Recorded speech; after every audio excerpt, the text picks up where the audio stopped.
Chapter 9, Ralph Takes Command. It was a sad night for Ralph, a sad and lonely night. If he went back to the mouse hole, his mother was sure to worry him with embarrassing questions about the motorcycle.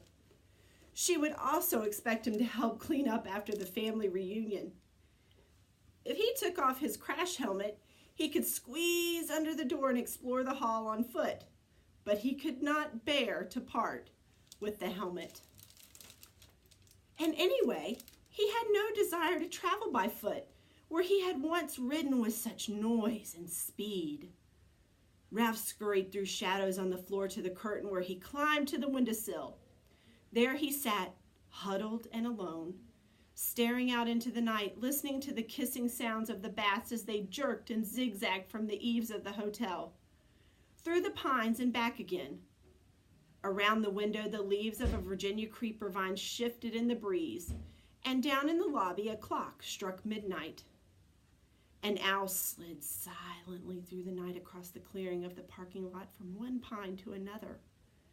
Ralph could remember a time when he had envied bats and owls their ability to fly, but that was before he had experienced the speed and power of a motorcycle.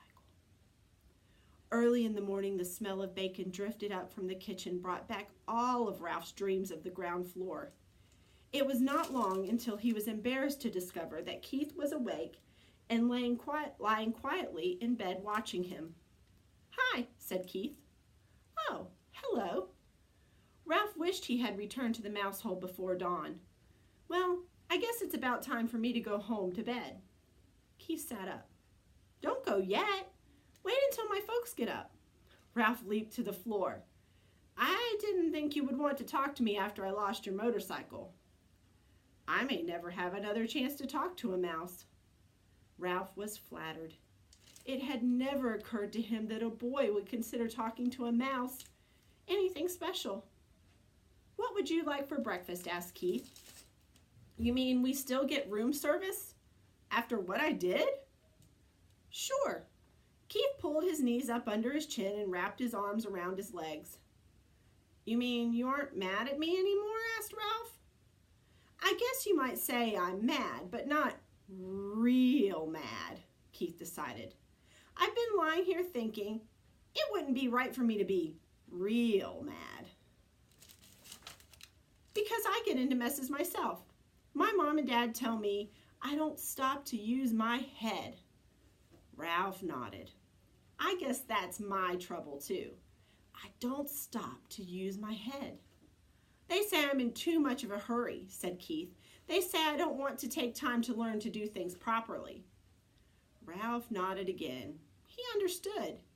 If he had waited until he had learned to ride the motorcycle, he would never have ridden off the bedside table into the wastebasket. "I'll never forget the first time I rode a bicycle with handbrakes," reminisced Keith. "I took right off down a hill. I had always ridden bicycles with foot brakes, and when I got going too fast, I tried to put on foot brakes, only there weren't any." "What happened?" Ralph was fascinated. "By the time I remembered to use the handbrakes, I hit a tree and took an awful spill." Somehow, this story made Ralph feel better. He was not the only one who got into trouble. "The hard part is," continued Keith, "I am in a hurry. I don't want to do kid things. I want to do big things, real things. I want to grow up." "You look pretty grown up to me," said Ralph. "Maybe to a mouse," conceded Keith, "but I want to look grown up to grown-ups." "So do I," said Ralph with feeling. "I want to grow up and go down to the ground floor." "Everybody tells me to be patient," said Keith, "but I don't want to be patient." "Me neither," agreed Ralph. Someone stirred next door in room 216. "Well, I guess I better be running along," said Ralph. "Say, about that breakfast." "Sure, what do you want?" "How about some bacon?" suggested Ralph, remembering the fragrance that had floated up to the windowsill. "And some toast?" "With jelly?" agreed Ralph, and ran off to the mouse hole, eager to tell his family things were not so bad after all. they were still entitled to room service. But when Ralph reached the mouse hole, he found pandemonium. His brothers and sisters and cousins were huddled together, squeaking with fright. His mother picked up a bunch of shredded Kleenex and put it down again, only to pick up another bunch as if she did not know what to do with it.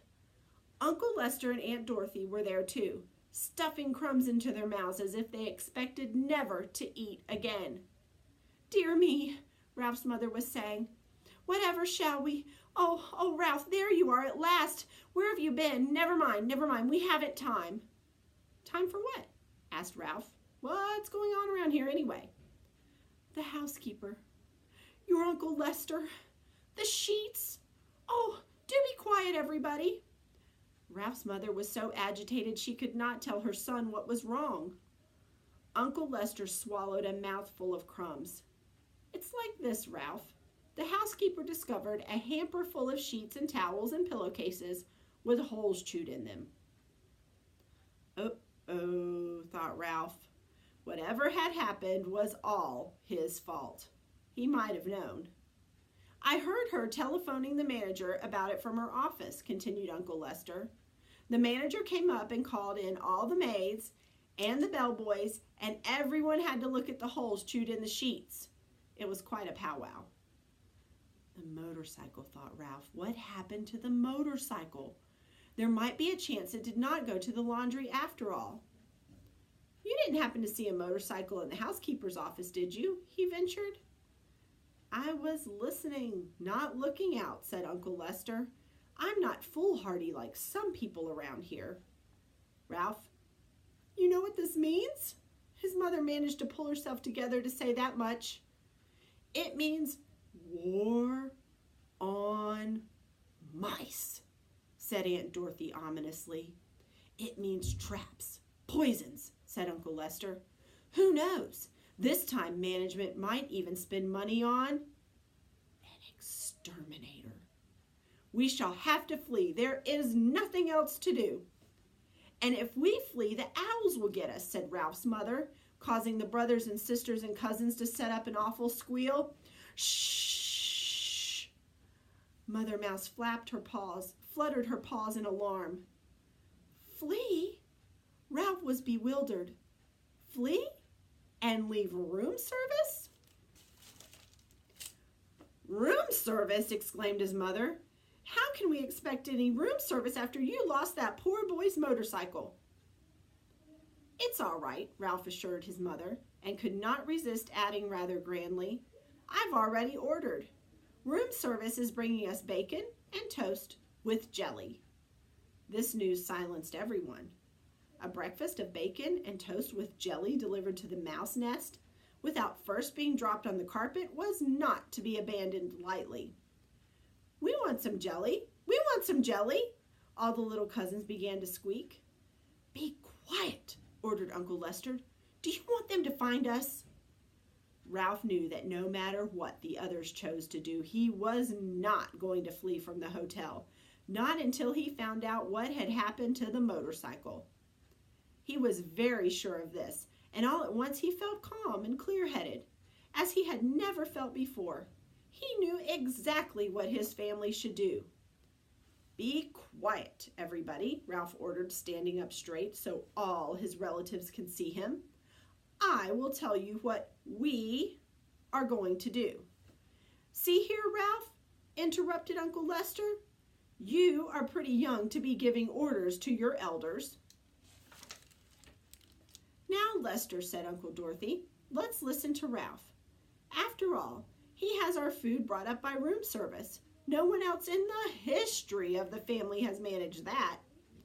This silenced Uncle Lester, and Ralph was allowed to continue. What we should do is keep quiet for a few days." Here he looked down at his little cousins, who for once in their lives were not squeaking. "I will arrange for room service to bring our meals, so we won't have to go scrabbling around in the woodwork or scrounging around in the rooms. That way we won't be tempted to taste any poison food or go near any traps. And if the management doesn't see or hear any of us for a few days, they'll forget about us. They always do." "Now, just a minute," said Uncle Lester.